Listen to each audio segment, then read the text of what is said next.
کہ بھائیو قرآن پاک میں ایک آیت ایسی ہے کہ جو آج کے دور میں اس کا ترجمہ اور تفسیر جو ہے وہ اہل سنت اور اہل تشیع کے درمیان کنٹراورشل ہو چکا ہے. تو میں چاہ رہا ہوں کہ آج حق کو بالکل واضح کر کے لوگوں کے سامنے پیش کروں تاکہ نہ تو اہل سنت دو نمبری کر سکیں اور نہ اہل تشیع. اور وہ ہے سورہ الشورى کی آیت نمبر 23. اعوذ باللہ من الشیطان الرجیم بسم اللہ الرحمن الرحیم. قل لا اسألكم علیہ اجرا الا المودۃ فی القربى. اے محبوب صلی اللہ علیہ وسلم آپ فرما دیجئے کہ میں جو کتاب و سنت کی دعوت تمہیں پیش کر رہا ہوں اس کے عوض تم سے کوئی اجر نہیں مانگتا سوائے اس کے کہ تم میری قریبی رشتہ داری کا خیال رکھو. یہ ہو گیا اس کا ترجمہ. اس آیت کے کانٹیکسٹ میں امیر المؤمنین فی الحدیث سیدنا امام بخاری رحمۃ اللہ علیہ المتوفى 256 ہجری اپنی شورى آفاق تالیف صحیح بخاری میں انٹرنیشنل نمبرنگ کے مطابق 4818 نمبر حدیث اسی آیت کے کانٹیکسٹ میں لے کر آئے اور اس آیت کو انہوں نے اپنے باب کا عنوان بھی بنایا. قل لا اسألكم علیہ اجرا الا المودۃ فی القربى. وہاں پر ابن عباس رضی اللہ تعالیٰ عنہ کا ایک قول انہوں نے صحیح سند کے ساتھ ظاہر بخاری میں نقل فرمایا کہ امام بخاری رحمۃ اللہ علیہ کہتے ہیں کہ ابن عباس رضی اللہ تعالیٰ عنہ سے کسی نے آ کے پوچھا کہ یہ جو قرآن میں آیت ہے قل لا اسألكم علیہ اجرا الا المودۃ فی القربى اس کی تفسیر کیا ہے؟ تو وہیں پر سیدنا ابن عباس کے شاگرد بیٹھے ہوئے تھے سیدنا سعید بن جبیر تابعی رحمۃ اللہ علیہ. انہوں نے کہا کہ یہ الا المودۃ فی القربى سے مراد آل محمد ہے صلی اللہ علیہ وسلم اہل بیت ہے. تو سیدنا ابن عباس رضی اللہ تعالیٰ عنہ نے ان کو ٹوکتے ہوئے فرمایا کہ تم نے اس کی تفسیر کرنے میں جلدی کی ہے.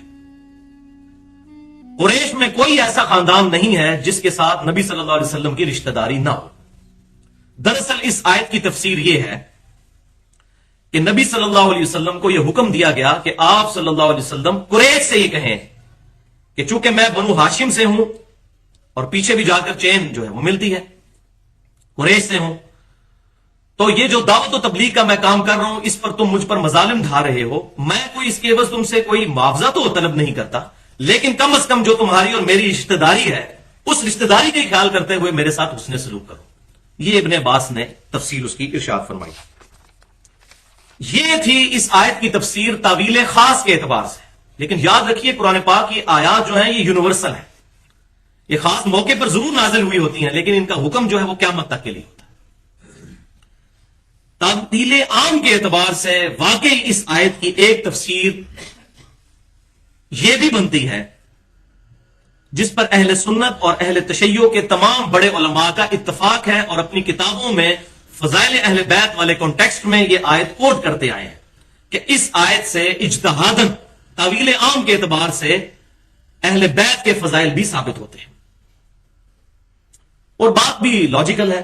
وہ کیوں کہ بھائیو اگر نبی صلی اللہ علیہ وسلم کافروں کو یہ کہہ رہے ہیں اس آیت میں قل لا اسألكم علیہ اجرا الا المودۃ فی القربى اے نبی آپ فرما دیجئے ان کافروں سے کہ میں اس تبلیغ کے اجر میں تم سے کچھ نہیں مانگتا سوائے اس کے کہ میرے ساتھ جو تمہاری رشتہ داری ہے اس کے خیال رکھو. اگر نبی صلی اللہ علیہ وسلم کافروں سے یہ حق مانگ رہے ہیں کہ میری رشتہ داری کی وجہ سے مجھ سے حسن سلوک کرو تو بھائیو بدرجہ اولا رسول اللہ کی نسبت کی وجہ سے آپ صلی اللہ علیہ وسلم کے اہل بیت کے ساتھ حسن سلوک کرنا اس سے بھی زیادہ ضروری ہے. جب کافروں سے وہ حسن سلوک مانگ رہے ہیں تو ہم مسلمانوں سے طلب نہیں کریں گے کہ ہم آپ صلی اللہ علیہ وسلم کی نسبت کی وجہ سے اہل بیت کے ساتھ محبت کریں. الحمدللہ. اور بھائیو اس نظریے کی سپورٹ میں ایک صحیح حدیث موجود ہے. جامعہ ترمذی میں انٹرنیشنل نمبرنگ کے مطابق فضائل اہل بیت والے چیپٹر میں 3799 3789 اور یہ حدیث المستدرک للحاکم میں بھی موجود ہے صحیح سند کے ساتھ اور امام ذہبی رحمۃ اللہ علیہ نے بھی موافقت کی ہوئی ہے. زبردست حدیث. نبی صلی اللہ علیہ وسلم نے فرمایا اللہ نے جو تمہیں نعمتیں دی ہیں ان نعمتوں کی وجہ سے تم اللہ سے محبت کرو کہ تمہیں وہ نوازتا ہے اور اللہ کی نسبت کی وجہ سے مجھ سے محبت کرو کہ میں اللہ کا رسول ہوں صلی اللہ علیہ وسلم اور میری نسبت کی وجہ سے میرے اہل بیت کے ساتھ محبت کرو کہ ان کی نسبت میرے ساتھ ہے. تو لہذا اس آیت کی تعویل عام میں یہ حدیث بھی مل گئی الحمدللہ.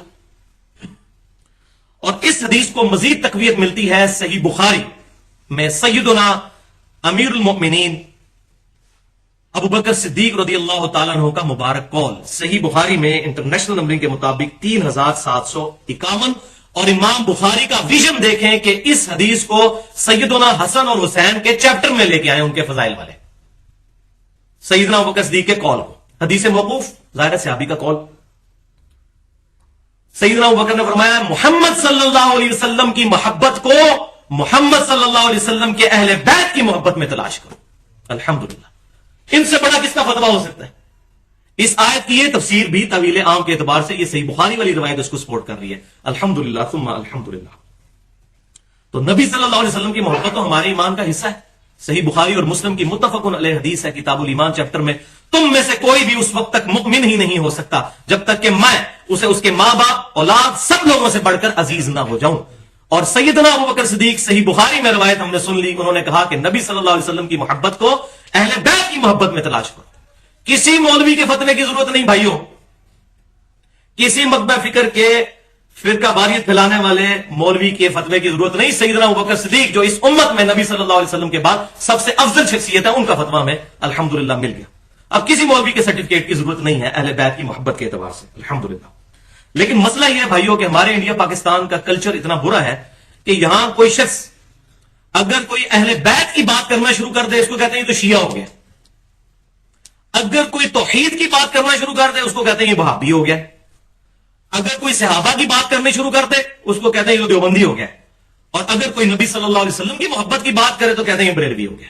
یہ ایسے ٹوٹکے مولویوں نے اپنی روٹی چلانے کے لیے بنائے ہوئے ہیں کہ لوگوں کو اس طریقے سے حق بات سے دور کرتے ہیں۔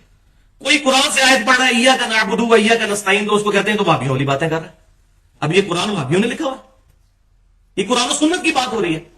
اسی طریقے سے اگر میں بخاری مسلم سے فضائل اہل بیت پر اور بنو امیہ کی جو ظالم حکومت ہے اس کے اوپر بات کرتا ہوں تو پہلے بخاری مسلم کا رد کریں، میں اپنی طرف سے یہ باتیں کر رہا ہوں، معاذ اللہ استغفر اللہ۔ تو اس ایشو کو کل کرنے کے لیے اس امت میں اہل سنت کے بہت بڑے امام امام محمد بن ادریس شافعی رحمت اللہ علیہ المتوفى 204 ہجری، جو امام اہل سنت امام احمد بن حنبل المتوفى 241 ہجری ان کے بھی استاد ہیں، ان کے عربی کے شعر اس سارے ایشو کو کل کر دیتے ہیں، جو صحیح سند کے ساتھ تمام اسماء و رجال کی کتابوں میں موجود ہے۔ بلکہ امام ابن تیمیہ رحمت اللہ علیہ المتوفى 728 ہجری ان کے شاگرد خاص حافظ ذہبی رحمت اللہ علیہ المتوفى 748 ہجری، انہوں نے اپنی تاریخ الاسلام میں ان اشعار کو نقل کیا ہے۔ ان اشعار کا ترجمہ کچھ یوں ہے عربی کے اشعار کہ اگر اہل بیت کی محبت کا نام رافضی ہونا ہے تو دنیا میرے رافضی ہونے پر گواہ ہو جائے۔ امام شافعی کہتے ہیں میں رافضی ہوں۔ اس کو پھر میں نے ایڈ کیا ہے کہ امام شافعی اگر آج زندہ ہوتے تو میں ان کو کہتا کہ شیخ صاحب اس میں یہ بھی میری طرف سے جملے ایڈ کر لیں کہ اگر نبی صلی اللہ علیہ وسلم کی محبت کا نام بریلوی ہونا ہے تو میں بریلوی ہوں، اگر صحابہ کرام علیہم رضوان کی عقیدت کا نام دیوبندی ہونا ہے تو میں دیوبندی ہوں، اور اگر کتاب و سنت کے منہج کو سلف صالحین کے فہم کے مطابق سمجھنا اور اس میں پھر کسی کی پرواہ نہ کرنا، اللہ اور اس کے رسول کو فائنل اتھارٹی ماننے کا نام سلفیت یا اہل حدیث ہونا ہے تو میں اہل حدیث ہوں، الحمدللہ۔